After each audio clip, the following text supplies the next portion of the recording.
they found themselves in a situation where they're the fastest selling debut album band in Britain, and they weren't there.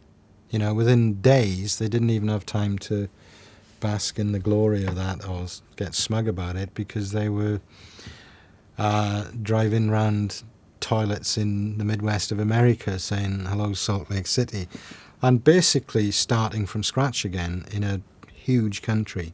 It was our first American proper tour. We did bad gigs in Los Angeles and New York. We got off on the wrong foot with the Americans. The night before was this big party in LA, and the record label had taken everybody out and blah, blah, blah, blah, blah, and some had partied more than others. So when it came to the night of the performance, they weren't at 100% their best, really. Everybody got a different set list, which didn't help. Mine was from the previous tour.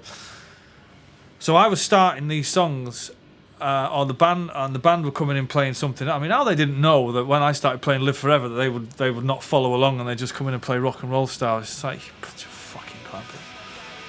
And it was quite embarrassing. We had to start Rock and Roll Star. It was a few times. It was the first song in the set, and I went out and started something else.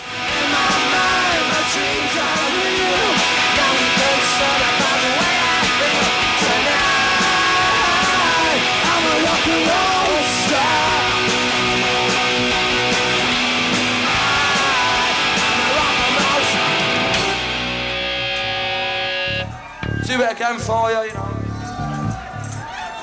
It was fucking appalling. And Liam was singing. What was he singing in Live Forever? He was changing the words anyway to be quite derogatory to, I think, Americans and maybe to me even, I don't know.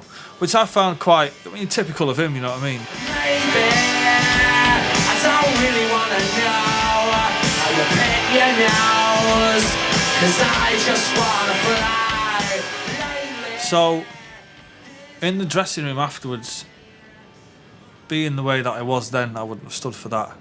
And I think something was said, and a chair might have been thrown across the dressing room. We all ended up going back to the hotel, and I just kept on saying to Mark, I said, oh, Mark, something's not right. I think he's going to disappear. No, it'll be all right. Sleep it off. It'll be fine. Da, da, da, da. I was like, I don't know. I don't think it's right. And he said, why? And he said, well, he's just come to my room and demanded for his passport and money. We fucking blew it that night. And Ringo was there as well, which was even fucking more embarrassing. And by that time, I was probably getting a bit irrational myself, and thought to myself, I'm not fucking standing for this. Knocked on Maggie's door. I don't know what words I used, but I ended up getting the passport and the tour float, and then I went in a huff in a taxi to Los Angeles LAX airport. So, and then the next morning, I knew it. I woke up at like 6:30 and I looked under my door and there was this little white note. And I just knew it. I knew it. Bastard, it's gone. I went to San Francisco and I made the mistake. I was going to go on the run. It was going to go on the run and it was going to be fucking ace, man. It was going to do me Hunter fucking Thompson Fear and Loathing thing. I was going to become a fucking legend. And I was just going to disappear, and that was it. Open a bar in Mexico.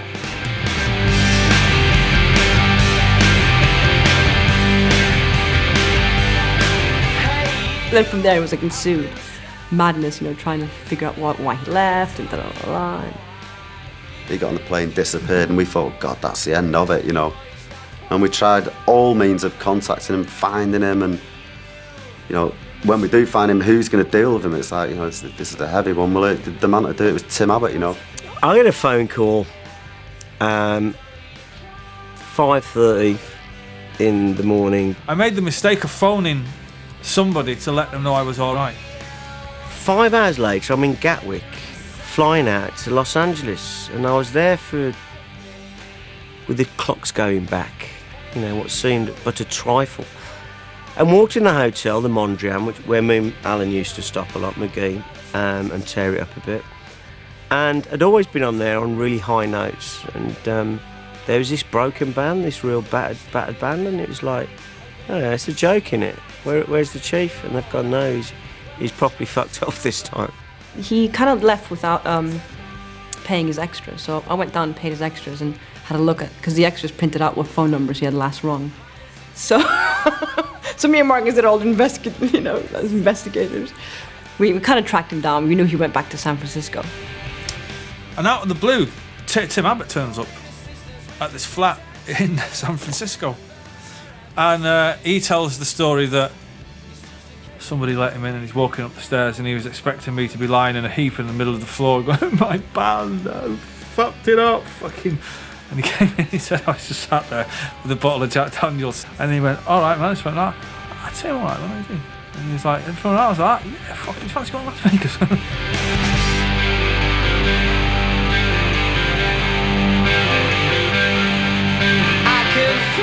Me and Tim were in the Luxor Hotel, which is a full-scale black glass pyramid in the middle of the desert.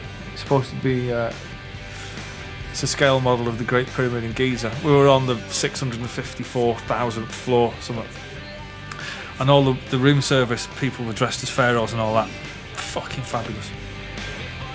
And I remember having a really intense conversation, being in the bathroom, turning the water taps on and going, can you fucking get on this, right? We're like fucking 600 floors up. We're in the middle of the desert.